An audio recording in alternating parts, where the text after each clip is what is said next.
And to discuss this with us, I am so happy we have Senator Leo Housakos, who is from Quebec. And he says this bill, Bill C-10, is going to have a tough time in the Senate. Welcome, Senator Housakos. Thank you so much for joining us today. Thank you, Carlene, for inviting me. I am so disappointed, so saddened to hear that this bill passed Parliament, 196 to 112, with the Liberals, the Bloc, the NDP, and the Greens voting in favor. The Conservatives voted against this censorship bill. Senator Housakos, you have spoken very strongly against this bill for what it represents. We're the only country, I think, in the G7 in the Western world that is ramming through a censorship bill to censor what we say online. It is very disturbing. It's disturbing how cavalier some political parties have been about curtailing and trampling all over freedom of speech, which is the foundation upon which our country is all about. If we can't be free to associate and speak on the issues and express ourselves in ways that are important to us as Canadians, then I think we lose the most fundamental value about our country. And of course, the problem I have with this legislation of C-10 is that both the content of the bill is, of course, egregious, but also the path that the government has chosen for this bill has been equally egregious in the sense that it has been disrespectful to the process of Parliament to debate, disrespectful to stakeholders that usually should be very involved and central in building legislation. And of course, we all recognize the Broadcasting Act needed to be upgraded, needed to be reformed. It's been a very long time since we looked at it, and we all know technology has brought us new platforms that, of course, are a challenge in terms of managing in a society, but have opened unique opportunities, YouTube and Twitter, and all these platforms that we use today as citizens to express ourselves, to garner our information. It's become a way of life. So now all of a sudden, the government, instead of recognizing the strength of these platforms and utilizing them in order to promote positively the strength of Canadian culture, they've taken a different road. They've decided to side with old, archaic platforms and broadcasters who are working in the past. And they're basically trying to put forward legislation to defend the indefensible at the expense of what's 2021. They're trying to tell Canadians also what we can post on Twitter, what we can say on Snapchat, what we can watch on YouTube. And that should be very frightening for a nation like ours, particularly in an era, I have to point out, Carlene, that democracy is slipping around the world.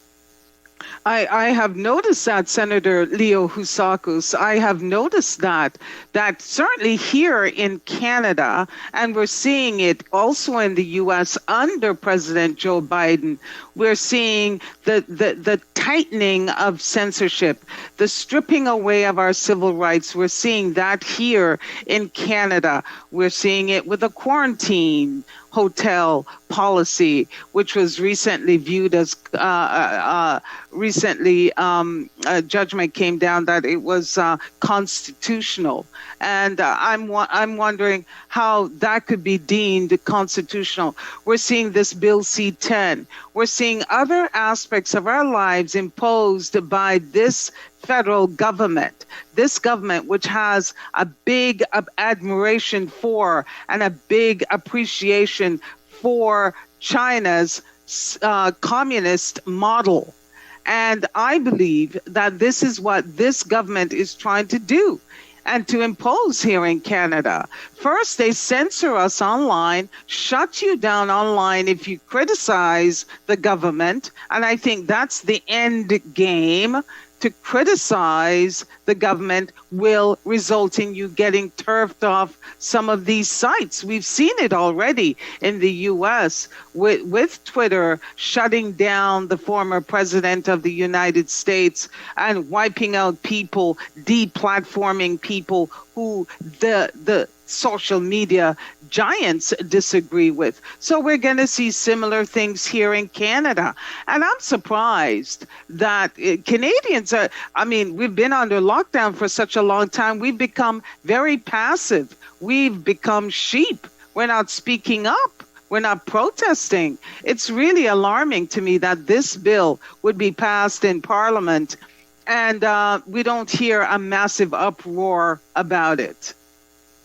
Well, thank God for people like you and a few others across the country that are fighting for freedom of speech and are bringing to the attention to Canadians how terrible this bill is. And at the end of the day, you're absolutely right. I remember when I was a young man going to university, some of my best professors and wisest who would lecture and share their wisdom with us always said that whatever I share with you requires to be dissected, challenged, debated, argued to exhaustion in order for us to get to some truth and some understanding. And here we've had a process in Parliament, of all places, the place that's supposed to be the beacon of hope for democracy, where the voices of all Canadians should be heard. And the government is trying to ram through legislation that essentially gives the power to a select few of appointed CRTC members appointed by the executive branch of government to determine what you and I can see on social media, what we can post, what movies we can see, how we can see them, where we can see them. And that is very, very disturbing. And your point is well taken, and I agree with you. I think Canadians have become so busy in our life on a day-to-day basis to survive with the challenges in the economy and COVID that we're allowing some very important issues to slip through the cracks.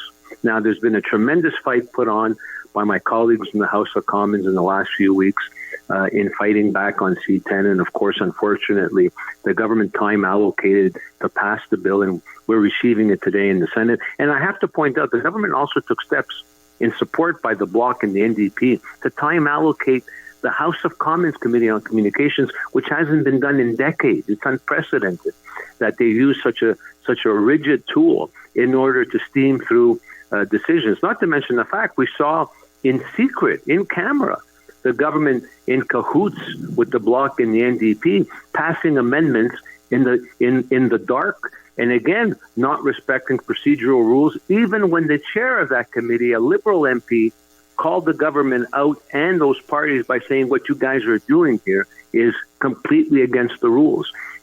So this government seems to have absolutely no respect. They have complete contempt for Parliament. We saw it during the WE scandal. We're seeing it now during C-10. For them, it's all a question of what's good for them, good for the Liberal Party agenda, and will steamroll it through irregardless of democracy. And now, Senator Housakos, this bill now is heading to the Senate. What do you think will happen? Will there be enough votes to shut down this bill? I'll tell you this, that the Senate being a place of sober second thought, and we're always very sensitive about the House of Commons and the government agenda. But in this particular instance, this bill is so egregious, I think goes so against the fundamental principles of our Canadian values that there's a momentum building up by a number of senators from all caucuses and all Senate groups who are very skeptical both with the content, as I mentioned at the outset of this bill, but also the process. So if there's ever a role for the Senate of Canada, the upper chamber, is to take a back step to the politicization of the debate, look at the content, look at the process where parliamentary process wasn't respected, and try to fix this bill. One thing that I'm very grateful for so far from what I've heard from a number of colleagues from all groups is that we are not going to acquiesce to the wishes of the government and speed through this bill and rubber stamp it, as has been the request of the minister, the ministry, and the Prime Minister's office. So if all my colleagues are true to their word, we are going to speak to it on second reading. We might send it to committee. I mean, the problem is, of course, we've received it literally 5 minutes to midnight before Parliament adjourns. And imagine, with the degree of disrespect of this government, to expect an important bill like this that has been controversial, has been questioned by stakeholders and voices across this country, they expect the Senate of Canada to receive it and sort of knock it out in 24 hours and say, here you go, just because the government wants it. I can assure you will not accept that. I give you my word that we are going to send it to committee, We're going to study it thoroughly. We're going to make sure the voices of the stakeholders that were refused to be heard on the House of Commons will get heard, and that is the ultimate role of the Senate. That's the checks and balance that we can provide, is that I assure you there won't be a stakeholder, not one in Canada, that wants to speak to this bill that won't get an opportunity to. I thank you so much, Senator Leo Housakos. You are a senator from Quebec, and we appreciate your time today to join us to discuss this issue. It is so important. I get the sense a lot of young people are not paying attention, but they will get the message when they get online and start seeing the fact that they're being restricted in what they can see, and of course being restricted in what they can post online. It's going to be a wake-up call for them if this thing goes through. But I thank you so much for your great work in the Senate supporting Canadians. Thank you, Leo Housakos. We appreciate your time. Thank you, Carlene. Thank you so much. Thank you.